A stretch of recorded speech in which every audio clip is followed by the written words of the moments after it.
Ազգային ժողովի մեծարգո նախագահ,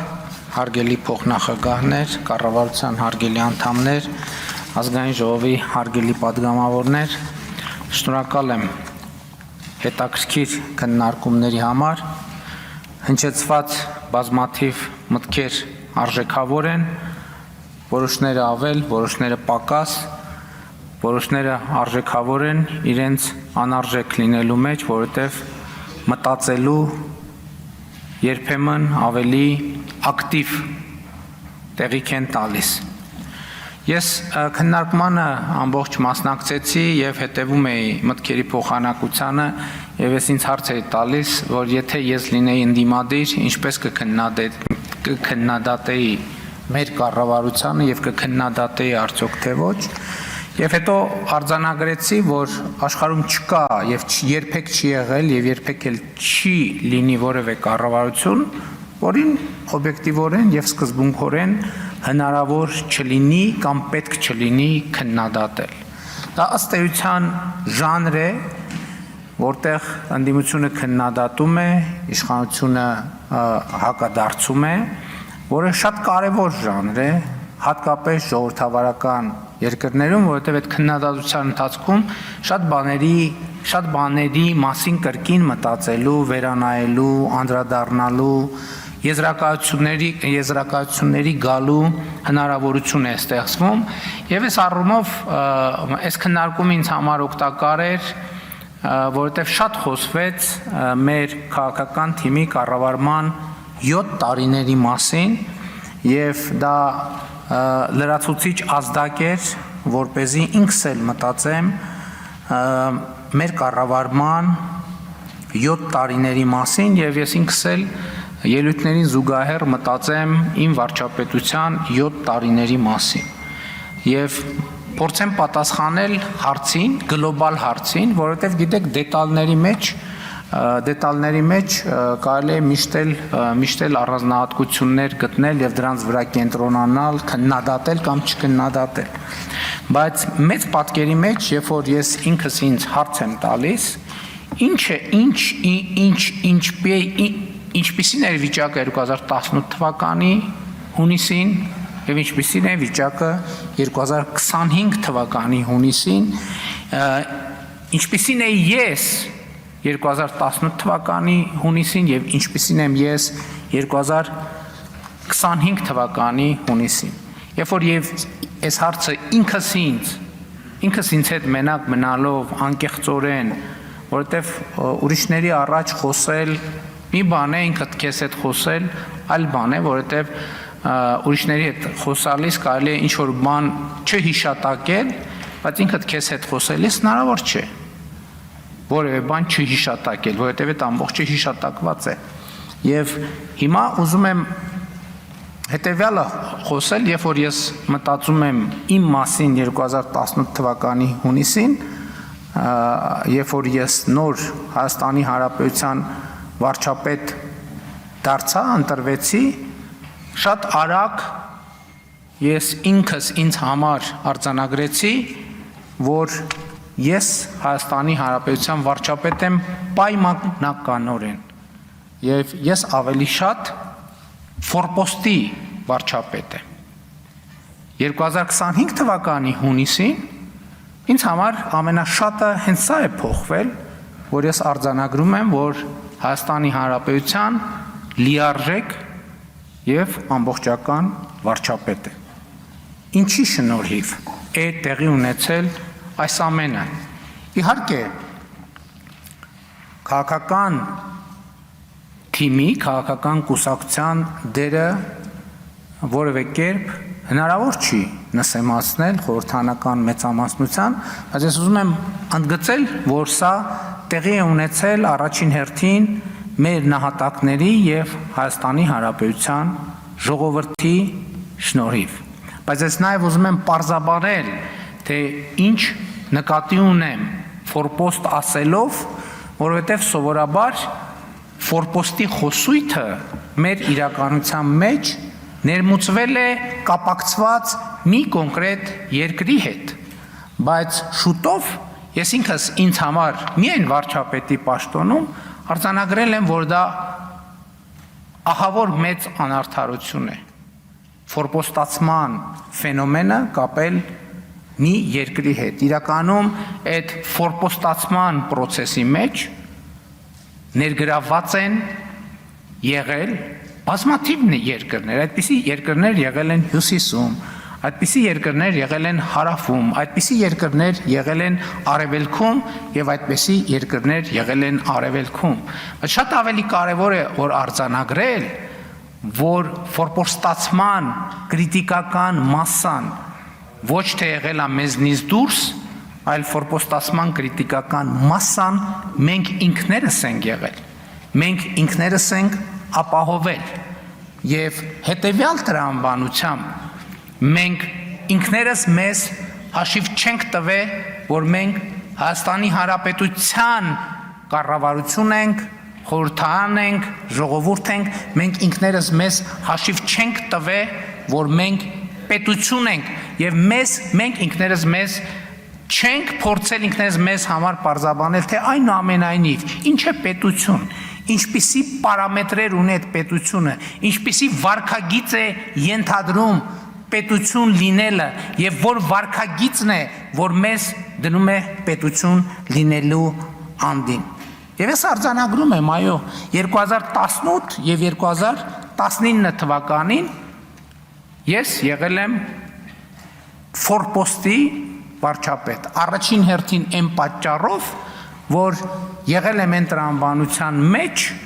ինչ տրամաբանության,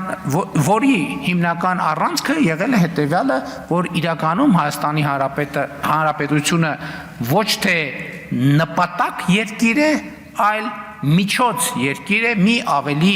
մեծ նպատակ երկրի հասնելու համար։ Այդպիսին եղել եմ 2018 թվականին, այդպիսին եղել եմ 2019 թվականին։ 2020 թվականի նոյեմբերից հետո ես դեռևս եղել եմ ամենաֆորպոստի վարչապետի կարգավիճակում եւ կարծում եմ սա շրջադարձային կետ է եղել, երբ որ մենք մեր քաղաքական թիմը մենք բոլորս մեզ հարց ենք տվել, թե ի վերջո ինչ ենք մենք ուզում։ Մենք գտնվել ենք վերջնական եւ ամբողջական ֆորպոստացման գծի եզրին։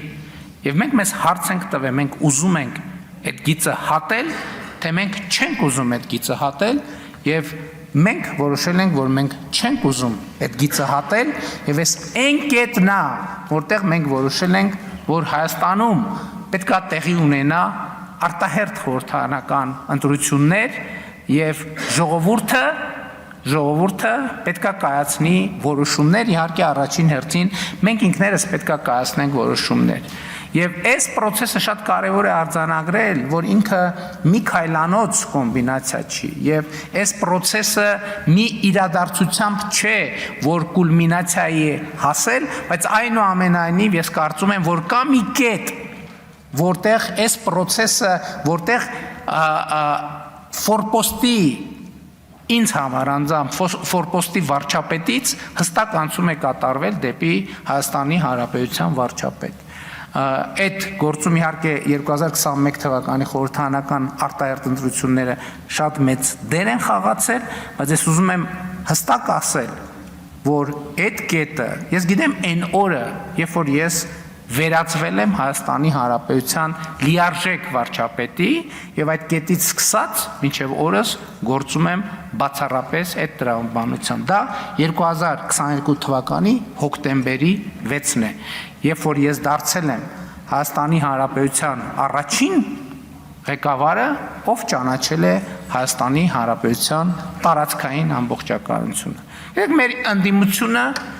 այս օրը եւ այս փաստը եւ նույնիսկ Հայաստանի սահմաններից դուրս օգտագործում են այն տրամաբանությամբ, որ ես առաջին ղեկավարն եմ, ով ճանաչել է Լեռնային Ղարաբաղ Ադրբեջանի կազմում եւ ով ճանաչել է այդ տրամաբանությամբ Ադրբեջանի տարածքային ամբողջականությունը։ Եվ սա շատ կարեւոր եւ շրջադարձային պահ է, որովհետեւ իրականում եւ խորքային քաղաքական իմաստով եւ առարկայորեն ես ուզում եմ մենք հիշենք այդ պահը։ Այդ մի ժամանակներ էր, երբ որ մենք արձանագրեցինք, որ նույնիսկ մեր ամենամոտ գործընկերները փաստորեն, եւ դա երևաց, դա ոչ թե տեսական թեզ էր, այլ պրակտիկ նշանակություն ունեցող միջավայր եւ իրավիճակ, երբ որ մեր նույնիսկ ամենամոտ երկրները մեր երկրի Հայաստանի Հանրապետության տարածքային ամբողջականությունը չեն ճանաչում։ Եվ սա մեզ համար շատ սթափեցնող մի բան էր։ Հենց այդ պահին էր, որ մենք ինքներս մեզ ստիպված էինք հարց տալ, բայց մի րոպե, մենք ինքներս Հայաստանի Հանրապետության տարածքային ամբողջականությունը ճանաչում ենք, որ մի հատ էլ ուրիշներից ենք նեղանում, որ Հայաստանի Հանրապետության տարածքային ամբողջականությունը չեն ճանաչում։ 2022 թվականի հոկտեմբերի 6-ին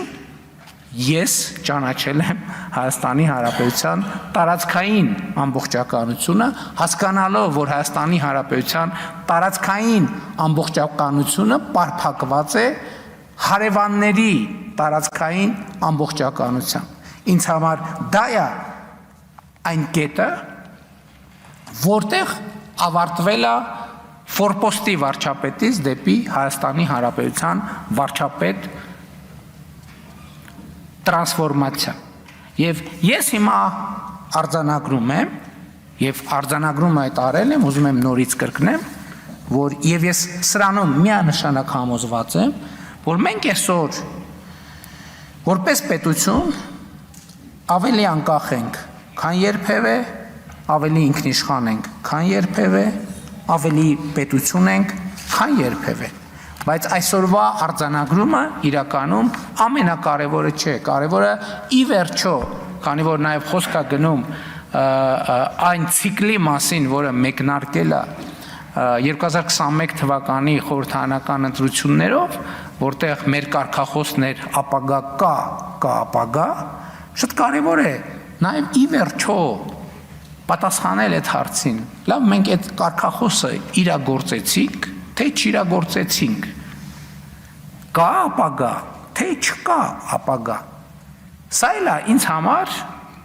գրեթե ամենօրյա խորհրդածության նյութ եւ այդ խորհրդածության արդյունքում ես եկել եմ հետեւյալ եզրակացության, ինչն է գործնականում նշանակում, որ կա ապագա եւ ինչն է գործնականում նշանակում, որ չկա ապագա։ Եթե կա ապագայի նախագիծ հստակ գծագրված, ուրեմն կա ապագա։ Եթե չկա ապագայի հստակ գծագրված նախագիծ, ուրեմն չկա ապագա։ Եվ այո, մենք այդ խնդիրը լուծել ենք, որովհետև այն, ինչ մենք այսօր հանրությանը ներկայացնում ենք, որպես իրական Հայաստանի գաղափարախոսություն, դա ապագայի հստակ գծագրված նախագիծ է, եւ այդ նախագծի գոյությունն է երաշխիքը այն բանի, որ կա ապագա եւ այդ ապագան ունի շատ կոնկրետ պարամետրեր եւ այդ պարամետրերից կարեւորագույնը սեփական միջավայրում հարևանների հետ կարգավորված հարաբերություններ ունենալն է, լիարժեք եւ ամբողջական հարևանների տարածքային միջազգայինորեն ճանաչված տարածքների ամբողջականությունը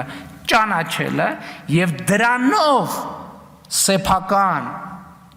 տարածքային ամբողջականությունը, ինքնիշխանությունը եւ անկախությունը ճանաչելը։ Եվ ես ուզում եմ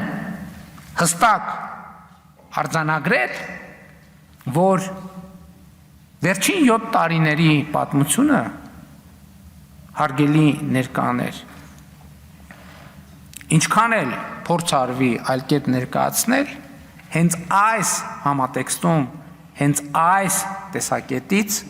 հաջողության եւ ոչ թե անհաջողության պատմություն է։ Տեսեք, շատ են խոսում նրա մասին, որ մենք կորցրել ենք Լեռնային Ղարաբաղը։ Ես այս հարցի մասին էլ բնականաբար շատ մտածել եմ եւ այստեղ էլ իմ եզրակացությունը հետեւյալն է. մենք ոչ թե կորցրել ենք Լեռնային Ղարաբաղը, մենք գտել ենք Հայաստանի Հանրապետությունը։ Այս է ճշմարտությունը, որովհետև ինչպես նախկինում ասել եմ, Լեռնային Ղարաբաղի հարցը որպես ինչպես ընդդիմության գործընկերներն էին ձևակերպում, որպես թոք օգտագործվել է որ Հայաստանի Հանրապետությունը չգտնվի,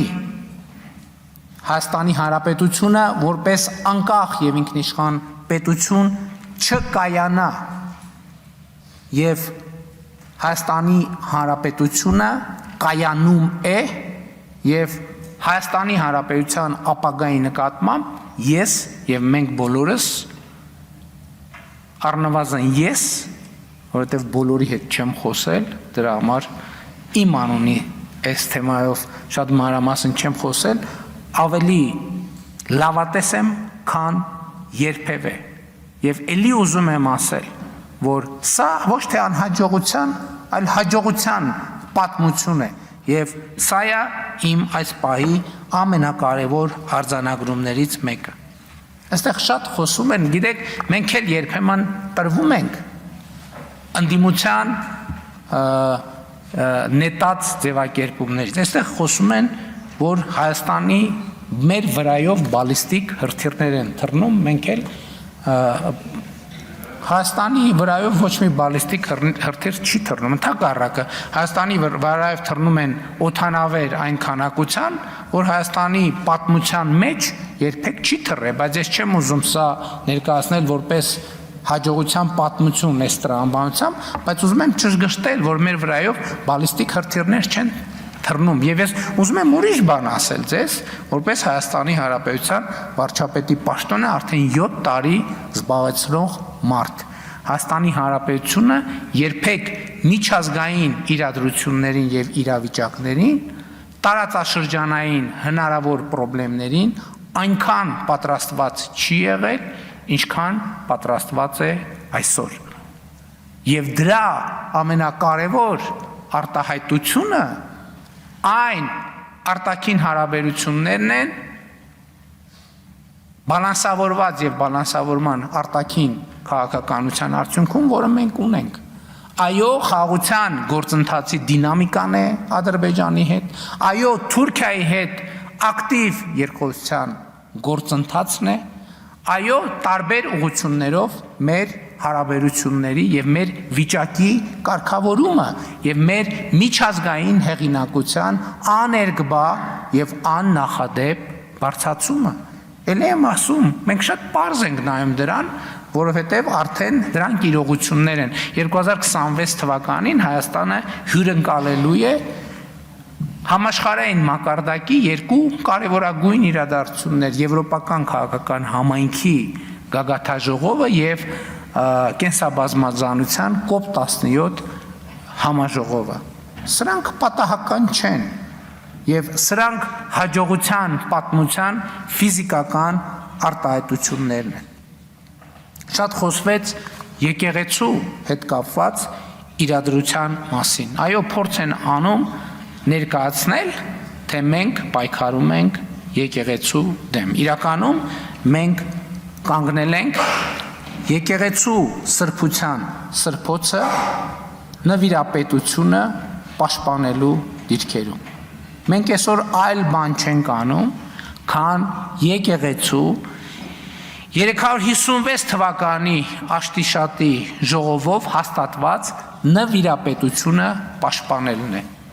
Աշտիշատի ժողովում սահմանվեց, որ եկեղեցու վերնախավը պետք է լինի ուսակրոն։ Ինչու՞։ Առաջինը դավանաբանական հիմնավորումներով, որովհետև այդ դավանաբանական հիմնավորումներն է, որ եկեղեցու եւ Հիսուս Քրիստոսի եկեղեցու ծառաները, ամենանվիրված եւ հավատարիմ ծառաները պետք է մոռանան անձնական կյանքի մասին, պետք է մոռանան ամուսնության մասին եւ պետք է ամուսնանան եկեղեցու հետ,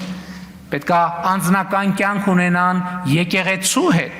իրենց անձնական կյանքը պետք է պարփակված լինի Հիսուս Քրիստոսի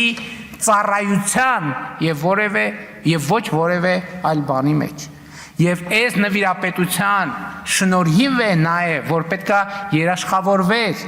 եկեղեցու բարոյական, գաղափարախոսական եւ նյութական անվտանգություն այդ թվում, որովհետև այս որոշման տրամաբանության մեջ նաև այն էր, որ եկեղեցու ունեցվածքի նկատմամբ ուղղակի կամ անուղղակի ժառանգական իրավունքներ չծագեն, որովհետև ամենայն հայոց կաթողիկոսը հայ առաքելական եկեղեցու գույքի տերն է երկրի վրա, եթե հայ առաքելական եկեղեցու կաթողիկոսը ունի ժառանգներ, այստեղ անխուսափելիորեն ծագում է ժառանգական իրավունքը, կուսակրոնության, նվիրապետության ուխտը, նվիրապետությունը նաև նրա համար է սահմանվել, որ անձնավորված որոշումներ չլինեն եւ դրա եթե ես հատուկ կարդացի կուսակրոնության ուխտագիրը, որտեղ մարդը անձնական բոլոր բաներից, բոլոր այսպես արտոնություններից կամավոր զրկվում է։ Իսկ այսօր մենք հակառակ պատկերն ունենք։ Մոմի գործի բանը հազար ներողություն ես բառիս համար, մոմի գործի նայողը կաթողիկոսի աղբոր տղան է, կաթողիկոսի չէ, կտրիչ Ներսիսյանի։ Ամենամեծ թեմի առաջնորդը կտրիչ Ներսիսյանի եղբայրն է, այն մյուս թեմի առաջնորդը իրա քրոջ որդին է, եւ այլն եւ այսպես շարունակ։ Հայ առաքելական եկեղեցին բռնազավթված է մի կլանի կողմից։ Եվ մենք ոչ թե եկեղեցու դեմ ենք պայքարում, մենք պայքարում ենք եկեղեցու արժեքների եւ նվիրապետության համար։ Եվ ես էլի եմ ասում, ես դրան այսօր եւ այս նվիրապետության կառուցվածքն է, որ կուսակրոն քահանաները ղեկավարում են եւ հոգեվոր եւ բարոյական գերիշխող դիրք ունեն ամուսնացյալ քահանաների նկատմամբ, բայց մարդիկ, որ չեն կարող մի ամիս առանց ինչպես կնոջ ապրել, իրանք ինչ իրավունքով են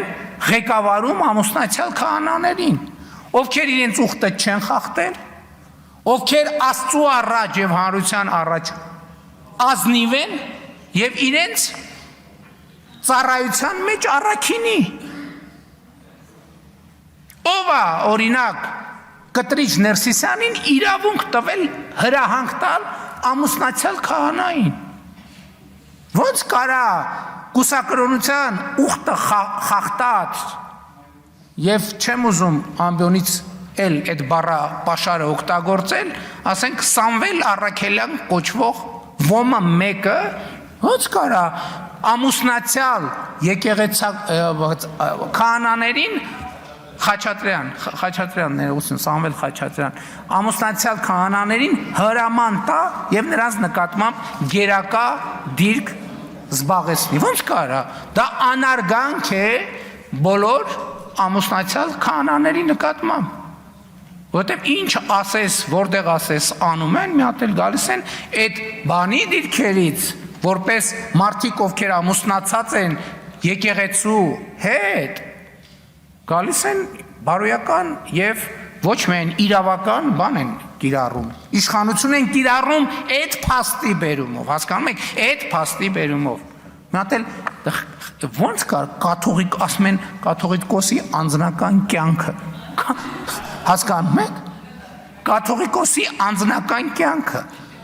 մարդիկ, ով որ խոսում են այս իրավիճակի պաշտպանության մասին, նրանք քար առ քար քանդում են հայ առաքելական եկեղեցին, նրա նվիրապետությունը, նրա պատմությունը, նրա ավանդույթը, նրա արժեքը քանդում են, քանդել են, հիմա վերջին ավերակներն են ուզում տան, եւ մենք դա թույլ չենք տալու։ Ես ասում եմ ինքս որպես մարդ, ով ունի հոգեվոր զգացմունքներ։ Այսպիսի արտահայտություն միջամտություն եկեղեցու ներքին գործերին։ Հասկանում եք։ Սա ամեն ինչի մասին ասում է։ Հայ առաքելական եկեղեցու հետևորդները միջամտնում են եկեղեցու ներքին գործերին։ Ոնց կարա այդ հավատավոր մարդկանց եկեղեցին է։ Երբ որ իրանք դա պատկերացնում են որպես մի կլանի սեփականություն, այդ ժամանակ ոնց բանի մոմի գործը կտրիճի աղբորն է։ Այն բանի գործը, ասենք ենթադրենք, ով ձեռնադրվի, չձեռնադրվի, կաթողիկոսի բանի քրոջ որդին պետք է բանանի, ենթադրենք այն մյուս հարցը, այսինքն ինչ դուք պղծել եք եկեղեցին, եկեղեցին դարձրել եք մի հատ բան, ասենք ենթադրենք մի հատ սպայից ավելի լավ սպան հարգելի գործունեություն է, ավազակների տեղ եք սարքել, ինչպես Հիսուս Քրիստոսը ասում է նոր կտակարանում։